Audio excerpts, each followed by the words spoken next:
Alors, bienvenue dans le cours de Unity. Donc, cette session-ci, on va voir comment faire des jeux en 2D.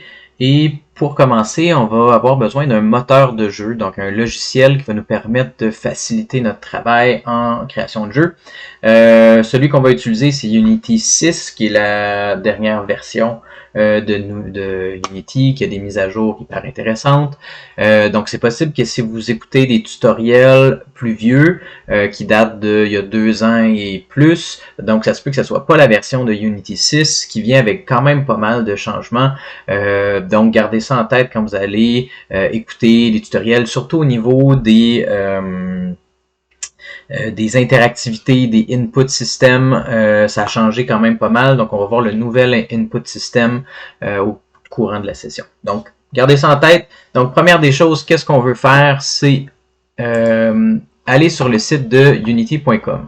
Deux choses à faire. Probablement qu'on va vous demander de vous créer un compte quand vous allez vouloir vous connecter. Vous n'avez pas à utiliser de licence payante. On veut une licence gratuite. L'avantage de Unity par rapport à d'autres logiciels, c'est qu'ils permettent de tester leur logiciel gratuitement quand on ne fait pas de profit, je pense en bas de 100 000 $ et moins. Ce qui n'est pas notre cas. Donc, c'est parfait. Ça nous permet d'apprendre le logiciel. Donc, vous allez avoir ici sur le côté téléchargement pour Windows, Mac ou Linux. Donc, Unity, ça vient avec deux choses. Ça vient avec un logiciel qui s'appelle Unity Hub, qui permet d'installer plusieurs versions et de gérer les projets comme tels.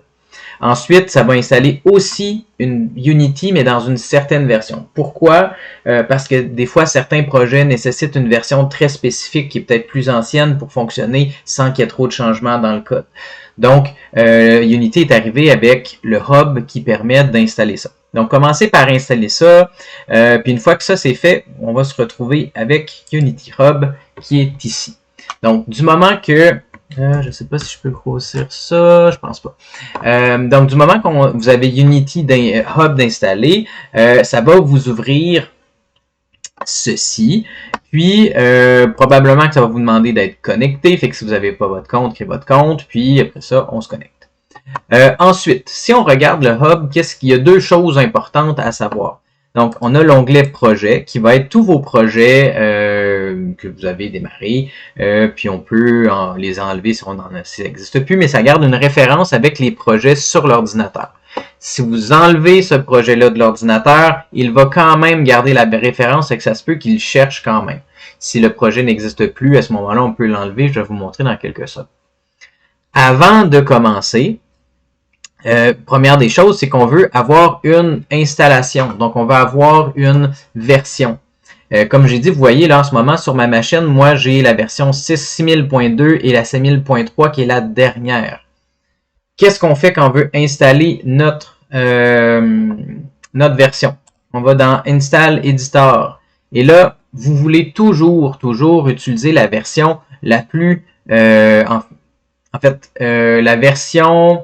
Si vous travaillez sur plusieurs machines, donc je recommence ma phrase, si vous travaillez au collège, vous travaillez chez vous, vous travaillez sur un laptop, vous voulez toujours travailler toujours sur la même version. Comme ça évite des problèmes de compatibilité. Donc, si vous avez à travailler sur un autre ordinateur, assurez-vous que c'est la même version. En ce moment, le 27 janvier 2026, la version que nous allons utiliser pour toute la session, c'est la version 6.3 recommandée, 6.3 5F2. Donc, je vous recommande fortement d'utiliser celle-ci sur toutes vos machines pour la session. Si un jour c'est une autre session l'année prochaine, par exemple, puis vous écoutez cette vidéo, ben, la version sera recommandée en classe. Donc, pourquoi la version recommandée? Ben, c'est celle qui est qui est la plus à jour, il corrige les bugs, etc. Donc, une fois que vous avez fait ça, vous allez cliquer sur Install. Moi, je l'ai déjà, je vais cliquer juste sur l'autre pour vous montrer le menu, mais imaginez que j'ai cliqué ici. Et là, vous allez avoir plein de choix. Qu'est-ce que c'est ces choix-là? C'est qu'Unity vient avec des modules en plus. Si jamais vous ne l'avez pas cliqué, on peut les rajouter par la suite. Donc, ça vient avec Visual Studio, qui n'est pas la même chose que VS Code. Je vais en parler dans la prochaine vidéo. Donc, si vous voulez l'installer, c'est un autre éditeur de code qui contient l'autocomplétion presque automatiquement. Très facile à installer. Ça vous prend un compte Microsoft. Vous en avez un avec le collège. Il n'y a pas de problème. Ensuite, autre chose que vous voulez avoir, ok, pour le Web Build Support pour WebGL. Ok, le WebGL, ça permet de compiler compiler pour le web.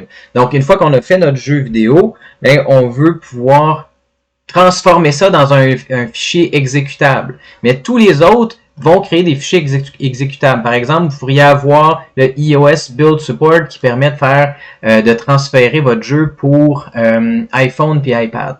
Vous avez le Mac Build Support pour les MacBook.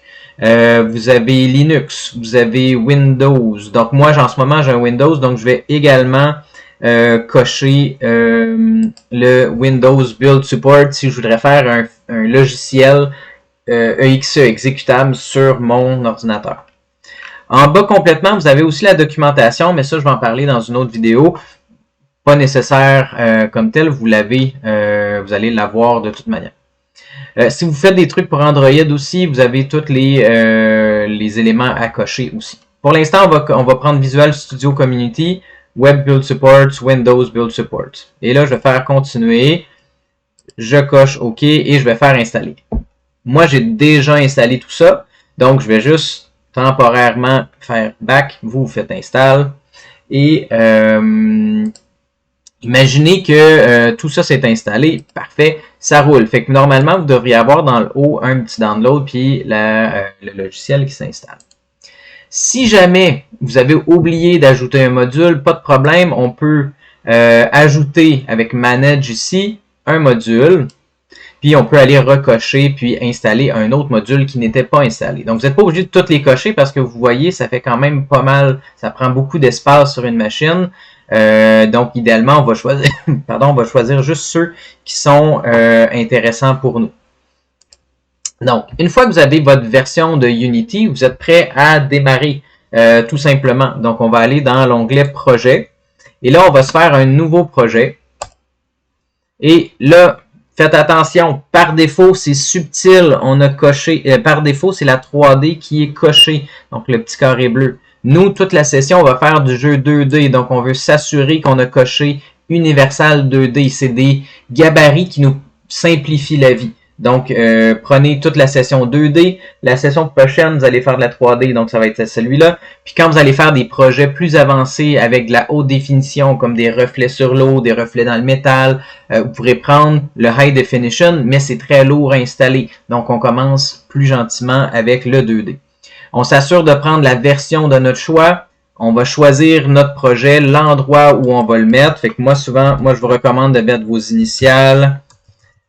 MLG, exercice 1 par exemple, ou semaine 1, démo 1, peu importe.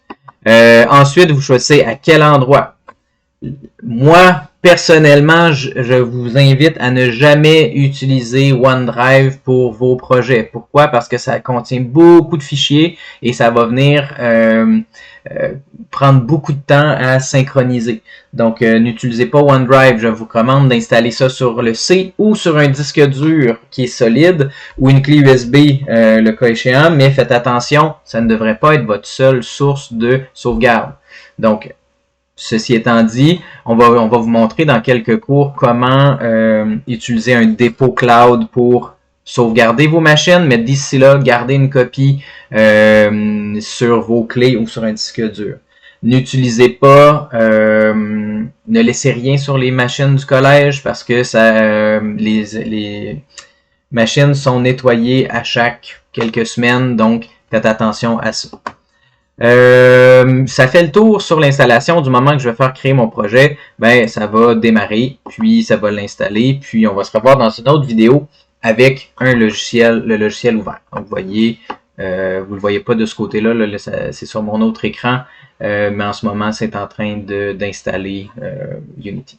Fait que je vais arrêter la vidéo là. Puis, dans la prochaine vidéo, je vais vous montrer à installer les éditeurs de code. Puis, on continue avec notre apprentissage de Unity.